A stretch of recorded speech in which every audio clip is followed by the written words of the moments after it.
चाकणकरांवर गुन्हा दाखल करण्याची आपण मागणी केलेली आहे। मी तक्रार केली यांच्याकडे निवडणूक आयोगाकडे की त्या जिथं प्रचार करतायत अजितदादांच्या मिसेसचा त्याच्या मागे बोर्ड आहे, त्याच्यामध्ये अशोक स्तंभ दाखवला जातोय आणि संविधानिक त्यांचं पद आहे। मी मेल केल्यानंतर त्या मेलचं मला असं उत्तर येतं की ते शासकीय कार्यालय नव्हतं आणि या बाईंना जर महिलांसाठी काम करायचं नाहीये तर त्यांनी ते पद घेऊ नये। ठाण्यामध्ये मुख्यमंत्र्यांचा भाग एकनाथ शिंदेंच्या इथं डी मार्टमध्ये एक महिला आपल्या नवऱ्याबरोबर खरेदी करत असताना तिचा घाणेरडा व्हिडिओ तयार केला जातो। मग अशा वेळेस रुपाली चाकणकर कुठे जातात? गुहेत जाऊन बसतात। चित्रा वाघही गायब होते, रुपाली चाकणकरही गायब होते। आपल्यासोबत महाराष्ट्र प्रदेश महिला काँग्रेसच्या उपाध्यक्षा संगीताताई तिवारी आपल्यासोबत आहेत। ताई, प्रथमतः मॅक्स महाराष्ट्रमध्ये आपलं स्वागत आहे। चाकणकरांवर गुन्हा दाखल करण्याची आपण मागणी केलेली आहे, काय सांगणार? हे बघा, आचारसंहितेचे काही नियम असतात आणि कोड ऑफ कंडक्ट असतं। मी तक्रार केली यांच्याकडे निवडणूक आयोगाकडे की त्या जिथं प्रचार करतायत अजितदादांच्या मिसेसचा त्याच्या मागे बोर्ड आहे, त्याच्यामध्ये अशोक स्तंभ दाखवला जातोय आणि संविधानिक त्यांचं पद आहे। असं असताना तुम्ही कुठलंही कार्यालय असू दे, शासकीय असू दे, घरचं असू दे, तुम्ही शासकीय लोगो नाही वापरू शकत। आणि असं असताना मी मेल केल्यानंतर त्या मेलचं मला असं उत्तर येतं की ते शासकीय कार्यालय नव्हतं आणि तुमच्या तक्रारीमध्ये तथ्य नाही, चुकीचं आहे ना। म्हणजे सगळं काय चाकणकर बाईंनी मॅनेज केलं आहे का काय मला कळत नाही। आणि या बाईंना जर महिलांसाठी काम करायचं नाही आहे तर त्यांनी ते पद घेऊ नये। आज दिवसेंदिवस म्हणजे आत्ताच काहीतरी मनमाड नागपूरला जाणाऱ्या 2 कॉन्स्टेबल आहेत महिला, त्यांना 2 कॉन्स्टेबलनीच छेडले। अतिशय घाणेरड्या शिव्या, वेगवेगळ्या हरकती करून त्यांना लज्जा उत्पन्न होईल असं त्यांनी ट्रेनमध्ये वागणं केलं। मनमाडला त्याची तक्रार दाखल केली। म्हणजे या भारतीय जनता पार्टीच्या सरकारमध्ये जर खाकी वर्दीमधल्या महिलाच सुरक्षित नाही आहे तर सामान्य महिला कशा सुरक्षित राहतील? ठाण्यामध्ये मुख्यमंत्र्यांचा भाग एकनाथ शिंदेंच्या इथं डी मार्टमध्ये एक महिला आपल्या नवऱ्याबरोबर खरेदी करत असताना तिचा घाणेरडा व्हिडिओ तयार केला जातो। ती वागताना तिचे जे प्रायव्हेट पार्ट्स आहेत त्याचं तो शूटिंग करतो आणि त्याचा 4.5 मिनिटाचा व्हिडिओ काढल्यानंतर तिचा नवरा जेव्हा पोलिसांकडे तक्रार देते, मी खास करून मुख्यमंत्र्यांना सांगेन की तुमच्या भागात जर असे अत्याचार की त्या पोलिसांनी जे गुन्हा नोंदवायचे, जी कलमं लावायची की तुम्ही एका महिलाचे घाणेरडा व्हिडिओ बनवते का नाही लावली? मग अशा वेळेस रुपाली चाकणकर कुठे जातात? गुहेत जाऊन बसतात। चित्रा वाघही गायब होते, रुपाली चाकणकरही गायब होते। म्हणजे तुम्ही प्रचाराला दिसता, दुसरे कोणते विषय असतील पक्षिक तेव्हा दिसता, पण जेव्हा मुलींवर महिलांवर अत्याचार होता तेव्हा तुम्ही कुठे गायब होता? का तुम्ही समोर येऊन बोलत नाही? आज पुण्यामध्ये पण मुलींवर कॉलेजला जाताना किंवा काय छेडखानी होते, त्रास होतो, त्यावेळेस ही बाई काही बोलत नाही आणि बाकीच्या सगळ्यांच्या वेळेस ती प्रेस कॉन्फरन्स घेऊन बसते। त्यामुळे रुपाली चाकणकरांनी एक तर महिला आयोगाचं पद घ्यावं, नाही तर राष्ट्रवादी काँग्रेस अजितदादा गटचं पद घ्यावं आणि महिलांसाठी तुम्ही काम करणार नसाल तर ते संविधानिक पद त्यांनी सोडून द्यावं। संविधानिक पदावर बसायचा त्यांना अजिबात अधिकार नाही आहे, कारण का तुम्ही महिलांसाठी काही करतच नाही आहात। आता लोकसभा निवडणुकांचा हा 5वा टप्पा आहे। मुंबई चा जो मध्य मुंबई असेल, दक्षिण उत्तर मुंबई असेल, ह्या लोकसभा मतदारसंघामध्ये आता येत्या तारखेमध्ये मतदान होणार आहे। तर या सगळ्या गोष्टीमध्ये जी महायुती आहे, महायुती महिलांचे मुद्दे प्रामुख्याने घेत नाही आहे का? त्याच्यावर काही प्रकाश या सरकारनं टाकलं नाही असं वाटतंय का? हे बघा, त्यांना महिला नको, शेतकरी नको। घाटकोपरमध्ये एवढा मोठा फ्लेक्स पडला, त्या फ्लेक्समध्ये आता मला वाटतं 27 जण मेले, अजूनही काही 30-40 जण त्याच्यात अडकलेले आहेत। लाज नाही वाटत की तिथे प्रेतं पडलीत आणि तुम्ही तिथे रोड शो करताय? अहो, तुम्हाला आम्ही सकाळी पार अगदी ब्रश करताना पासून टीव्हीवर बघतो ते रात्री झोप येऊसर तुमचा चेहरा बघून कंटाळलोय। कशाला तो मुंबईला रोड शो? आणि सामान्य माणसाला त्या ट्रॅफिकचा, त्या वाहतुकीचा किती त्रास झालाय? एका मुलीने काल सांगितलं, मी माझ्या वडिलांचे रिपोर्ट घेऊन रस्त्यावर उभी आहे, 3 तास झाले मला पोलीस जाऊ देत नाहीयेत। म्हणजे काय तुम्हाला वाटतंय काय? तुम्हाला लाजा सोडल्यात तुम्ही का काय करताय तुम्ही हे? आणि जिथे फ्लेक्स पडलाय तिथे जे लोक मेलेत, थोडी श्रद्धांजली, थोडं काहीतरी बोलायचं होतं। उलट तुम्ही तिथे हार तुरे घेत पूर्ण रस्ता जाम केला आणि रॅली काढताय। म्हणजे हा पंतप्रधान आहे बाबा की काय आहे? एक शेतकरी जेव्हा खाल्लं कांद्यावर बोला म्हणला त्यावेळेस तुम्ही अशा रागाने एकदम गुंडागिरीने बघताय, असे त्याच्याकडे त्या शेतकऱ्याला बाहेर काढायला सांगताय आणि त्या शेतकऱ्याला सभेतनं तुम्ही बाहेर काय बोलला? तो कांद्यावर बोला, कांद्या निर्यातीवर बोला, हा त्याचा दोष आहे. तर तुम्ही काय करता, जय श्रीराम जय श्रीराम करून पोट नाही भरणार. राम आमच्या हृदयात आहे. हे बघा, माझी अंगठी जुनी माझ्या आजीची आहे, त्याच्यातही राम आहे. म्हणजे प्रत्येक रामाचं मंदिर माझ्या मते मुंबई पुणे सगळीकडे आहे. पण जय श्रीराम म्हणलं की सगळं संपतं का? घाटकोपर सारखी दुर्घटना झाली, यासाठी जबाबदार कोण आहे असं आपल्याला वाटतंय? सरकारकडून अद्यापही कोणतं ठोस पाऊल उचललं नाही गेलंय? हे बघा, घाटकोपरमध्ये जे फ्लेक्स लागलेले असतील त्याला मी तर म्हणेल हे फ्लेक्स होल्डिंग लावणारे माफिया आहेत. हे होल्डिंग माफिया मोठमोठे आहेत. त्यांची जी साठगाठ आहे ती महापालिकेच्या अधिकाऱ्यांबरोबर असते. पुण्यातही असे 2 हादसे झालेत, पुण्यामध्ये पण भयानक घटना झालेल्या आहेत. तर हे जे होल्डिंगवाले जे माफिया आहेत ते महानगरपालिकेच्या अधिकाऱ्यांना हप्ता देतात, पैसे देतात आणि अनधिकृतपणे होल्डिंग उभे करतात. त्याच्यामुळं त्यांच्यावर ही कारवाई झालीच पाहिजे. आणि एवढ्या आज त्या प्रेतांचा वास यायला लागला आहे. 40 लोक अद्यापही काम चालू आहे. अद्यापही म्हणजे विचार करा, ते होल्डिंग केवढं मोठं असेल आणि त्याचा मेंटेनन्स कोण बघतंय. म्हणजे हे सगळं प्लॅन करून पैसे देऊन हे प्रकरण पुन्हा दाबल्या जाणार आहे आणि पुन्हा त्याच ठेकेदाराला होल्डिंग मिळणार, कारण का तो त्या अधिकाऱ्याला पाकिट पोचवणार आहे. तेव्हा महापालिकेमधले अधिकारीही त्याच्यामध्ये इन्व्हॉल्व आहेत. त्यांच्यावरही गुन्हा दाखल झाला पाहिजे, महापालिकेच्या अधिकाऱ्यांवर आणि या माफियांवर. नरेंद्र मोदी यांचा जो कालचा रोड शो होता, त्या रोड शोला तुम्ही कसं पाहता, राजकीय दृष्ट्या आणि सामाजिक दृष्ट्या? माझ्या मते तर हा रोड शो आनंदाचा नव्हता. ही दहशत निर्माण करण्याचं काम होतं की कुठंतरी ते घाबरलेत. का गरज पडली तुम्हाला मुंबईमध्ये रोड शो करायची? एवढे चॅनलवाले तुम्हाला दाखवत आहेत. अहो, त्या ह्याला घाटकोपरला एक तुमचा चॅनलवाला मला दिसला नाही, पण त्या मोदीच्या रोड शोला सगळे चॅनलवाले सगळे बातमीदार होते. मग तुम्ही अशी काय दहशत निर्माण केली किंवा तुम्ही कुणाला घाबरताय की तुम्हाला आज मुंबईला रोड शो का तुमचं सीट जात आहे म्हणून तुम्ही घाबरलाय, म्हणून तुम्ही रोड शो केलाय आणि तुम्ही पूर्ण मुंबईच्या जनतेला त्या रोड शोनी त्रस्त केलंय. मुंबईची सामान्य जनता तुमच्या रोड शोला लिटरली शिव्या देत होती. सामान्य माणसाला तुमचा रोड शो आवडला नाही आहे आणि तो तुम्हाला त्याच्यावर मत पण देणार नाही. जे देश जो पक्ष वाचू शकले नाही ते देश काय वाचवणार, असं कालच्या रोड शोमध्येच नरेंद्र मोदी यांनी म्हटलंय. तुम्ही या गोष्टीकडे कसं पाहता? पक्ष वाचवायचा प्रश्नच येत नाही. अहो, तुम्ही पक्ष फोडले.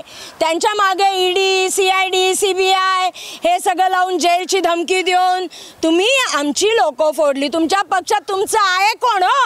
त्यांचं आहे कोण आहे? त्यांच्या पक्षामध्ये काँग्रेसची लोक आहेत, त्यांच्या पक्षामध्ये राष्ट्रवादी शरद पवारची लोक आहेत आणि आत्ता जे गेले आहेत अजितदादा पवार राष्ट्रवादी गट, ती लोक आहेत. नंतर उद्धव ठाकरेंच्या ग्रुपमधल्या जे एकनाथ शिंदे जी सेना घेऊन गेले, फुटीर सेना, गद्दार सेना, ती आहेत. म्हणजे सुरत मार्गे तुम्ही ज्यांना घेऊन गेला गुवाहाटीला, ते चोट्टे तुमच्याकडे आहेत. त्या चोट्ट्यांना घेऊन तुम्ही सरकार चालवता. तुम्ही काय आम्हाला शिकवता? काँग्रेस कुठं फुटलेली नाही. काँग्रेस तशीच्या तशी आहे, वर्षानुवर्ष तशी आहे. काँग्रेसचे नेते म्हणजे बार इंदिरा गांधी, राजीव गांधी यांच्या सभेत जरी कोणी काळे झेंडे दाखवले तर कधी इंदिरा गांधी, राजीव गांधींनी रागाने पाहिलं नाही. पण मोदींनी जी नजर वरनं त्या माणसावर टाकली, पोलीसही घाबरले आणि त्याला शेतकऱ्याला बाहेर काढलं. एवढी तर तुमची नाचक्की झाली आहे त्या सभेत. जयंत पाटलांनी आता म्हटलं की ठाकरेंना अगोदरच म्हणजे उद्धव ठाकरेंना अगोदरच भाजपसोबत जायचं होतं, पण ते जमलं नाही म्हणून. आता हे बघा, जयंत पाटीलांचं काय मत असेल त्याच्यावर मी काही बोलू शकत नाही, कारण का जयंत पाटील शरद पवार गटाचे राष्ट्रवादीचे नेते आहेत, अध्यक्ष आहेत. त्यांच्या मनात काय आहे, त्यांच्या काय ज्या गोष्टी बोलणं झालं असेल त्याबद्दल मी कमेंट करणार नाही आहे. पण माझा आणखीन एक मुद्दा आहे पाण्याबाबत. आता तुम्ही पाहत असाल पाणी आटायला लागले. मुंबईची काय परिस्थिती आहे, पुण्याची काय परिस्थिती आहे. पुण्यामध्ये तुम्हाला सांगते, खडकवासलामध्ये धरणाचं पाणी संपत आलं आहे, तरी पुण्याचं पाणी बारामतीला पळवलं. विचारा कोणी? दादागिरीने तुम्ही पुण्याचं पाणी पळवताय. काल कमिशनरांना, म्युन्सिपल कमिशनरांना पत्रकारांनी विचारलं की आपल्या इथं याची पाण्याच्या टंचाईची स्थिती काय आहे. नाही म्हणे, काही नाही, 1400 टँकर चालू आहेत पाणी टंचाई. अरे लेका, 1400 टँकर चालू आहे म्हणजे पाणी टंचाई नाही आहे का? सोसायट्यांमध्ये, नॉर्मल घरांमध्ये पाणी पोचणारच नाही, कारण का दादांनी सक्त आदेश दिले होते 24 फेब्रुवारीला जोच तर निवडणुका होत नाही तोच तर लोकांचं पाणी बंद करू नका. ज्या दिवशी इलेक्शन होतील त्याच्यानंतर तुम्ही पाणी बंद करा. म्हणजे लोकांच्या बरोबर केवढा मोठा हा फ्रॉड केला या लोकांनी पाण्याचा हा विचार करा. हे सगळे सत्ता पैसा खुर्चीनी माजलेली लोक आहेत आणि यांना काँग्रेसच सरळ करेल. म्हणजे अजितदादांनी हे पाणी बंद करायला लावलं का? याला कारणीभूत अजितदादा आहे असं? अजितदादा पालकमंत्री आहेत. अजितदादांनी जी याचे लोकांची मीटिंग घेतली होती कालवा समितीची, त्या कालवा समितीमध्ये ते सांगतात अधिकारी पाणी संपतंय काय करायचं. नाही, थांबा, बारामतीची इलेक्शन उद्या, थांबा, पुण्याची इलेक्शन उद्या, त्याच्यानंतर तुम्ही पाण्याच्या ह्याच्यावर कंट्रोल करा. तो सर पाण्यावर कंट्रोल करायचा नाही. नरेंद्र मोदींनी आज दोन तीन दिवसापूर्वी एक वक्तव्य केलं की शरद पवार आणि उद्धव ठाकरे यांनी काँग्रेसमध्ये विलीन होण्यापेक्षा NDAत यायला पाहिजे असं त्यांनी हे केलं. त्यांना आव्हान केलं सोबत येणं. त्यांच्याकडे लोकच नाही आहेत ना. शरद पवार आज जननायक आहे, जनतेचे नेते आहेत. त्यांना तेच पण त्यांच्याकडे लोकच नाही आहेत. त्यांना आहेत ते किरीट सोमय्यासारखे नागडे उडे लोक आहेत. त्यांना घेऊन कुठं जाणार? त्याच्यामुळे त्यांना माहिती आहे की आपल्याला चांगली लोक पाहिजेत. उद्धव ठाकरेंचा फॉलोअर आहे. उद्धव ठाकरेंसाठी युवा शक्ती वेडी आहे. युवा शक्ती बाळासाहेब ठाकरेंनंतर जे बघतात ते उद्धव ठाकरेंकडे बघतात. त्यामुळे त्यांना माहिती आहे की आपली आता गाडी चालणार नाही. त्यांनी जी गद्दार सेना घेतली ती काय त्यांच्या कामाची निघाली नाही. कारण का दादांना बारामतीत बायकोचं सीट सांभाळता काय हाल झाले ते सगळ्यांना कळलेले आहेत. एकनाथ शिंदेंचं काय अवस्था आहे ती पण त्यांना कळलेली आहे. म्हणूनच त्यांना शरद पवार आणि उद्धव ठाकरे त्यांच्याकडे पाहिजेत. बाकी त्यांचं काही नाही की बस सगळ्यांच्या चुली की म्हणजे दुसऱ्याची लेकरं कडेवर घ्यायचं आणि मी बाप आहे म्हणायचं. अरे स्वतः बाप हो ना बाबा. ज्या पद्धतीने आपण सांगितलं की किरीट सोमय्यांनी ज्या लोकांवर आरोप केले होते आज मुंबईमध्ये तेच लोक बरेचसे त्यांना लोकसभेचे तिकीट देण्यात आले. तुम्ही या गोष्टीवर काय आव्हान करणार किरीट सोमय्यांना? त्यांनीच केले होते, आरोप केले होते, आज ते त्यांच्यासोबत आहेत. माझ्या मते किरीट सोमय्यांनी मी काल का परवाच एक क्लिप पाहिली. किरीट सोमय्यांनी स्वतः मान्य केलं की मला आदेश दिले होते उद्धव ठाकरेंना अडचणीत आणा, काँग्रेसला अडचणीत आणा. याचं प्रकरण उघडकीस आलं. तो सुपारीबाज आहे किरीट सोमय्या. त्याच्या सुपाऱ्या कधी संपल्या? ज्या दिवशी त्याला पूर्ण भारताने नागडा उघडा त्या TV वर पाहिला त्याच्यानंतर तो थोडे दिवस शांत झाला. परंतु कालही मी त्याला नाचताना पाहिलं. म्हणजे तो वेडा माणूस आहे, सुपारीबाज माणूस आहे आणि त्याच्याकडं तो नेतृत्वहीन माणूस आहे. अभ्यास करेल, लोकांना त्रास देईल, अडचणीत आणेल, हे सगळं करेल, पण त्याला संघटन हे काय माहिती नाही आहे. त्याला फक्त माहितीच्या अधिकाराखाली लोकांना त्रास देणं, नेत्यांना ब्लॅकमेल करणं हे माहिती आहे. त्यामुळेच त्याची जी क्लिप आली नागडी उघडी ती त्याच्यामुळेच आली कारण का तो लोकांच्या पाठीशी लागलेला होता. बरं, ज्या पद्धतीनं आपण म्हणतायत की किरीट सोमय्यांनी ज्या पद्धतीनं त्यांची क्लिप आली त्याच्यानंतर ते उघडे पडले असं आपण बोलतात, तर दुसरीकडं नरेंद्र मोदी यांच्या मराठवाड्यात जवळपास 12-13 सभा झालेल्या आहेत. मात्र मराठवाड्यातील भीषण दुष्काळ आहे. त्या दुष्काळावर नरेंद्र मोदींनी काहीच भाष्य केलं नाही. या गोष्टीकडे कसं पाहता तुम्ही? एक तर बघा, हा पंतप्रधान आहे का भाजपचा प्रवक्ता आहे? पंतप्रधान एवढ्या सभा घेतो आजच्या तारखेला. म्हणजे पार तुम्ही मनमोहन सिंगनी मुश्किलीने 4 का 5 सभा घेतल्या असतील. तुम्ही अभ्यासू आहात, पत्रकारात. त्याच्यानंतर इंदिरा गांधींनी 30-35 घेतल्या असतील. माझा अंदाज म्हणते, मी पक्क नाही सांगत आहे. पण या माणसाने एवढ्या 62-63 सभा घ्याव्यात म्हणजे याचा पक्ष किती खतरेमध्ये आहे. हा म्हणतो हिंदू खतरे में, हिंदू खतरे में नहीं है मेरे भाई, तुम्हारा पक्ष खतरे में. त्यांचा पक्ष खतरे में म्हणून ते वणा फिरतायत. ड्रेस बदलायचा की निघाला बाबा, ड्रेस बदलायचा की निघाला बाबा, असं त्याचं काम चाललेलं आहे. पक्षाचा प्रचार करतोय आणि जनतेचे पैसे उडवतोय. ह्यांच्या प्रचारासाठी, मोदींच्या सुरक्षेसाठी, मोदींच्या व्यवस्थेसाठी आमच्या सामान्य नागरिकाच्या खिशातला पैसा जातोय. आमचे पैसे तुम्ही उडवताय मोदी साहेब, तुमचे नाही. तर आपण एक फास्ट ट्रॅक क्वेश्चन घेऊ. हे 2-3 आहेत. आपण ज्या पद्धतीनं म्हणले की सुपारीबाज, त्यांचे फक्त नावं सांगायचे, राजकारणात कोणी असो. सुपारीबाज राज ठाकरे, किरीट सोमय्या. कृष्ण बायांचा मेळा.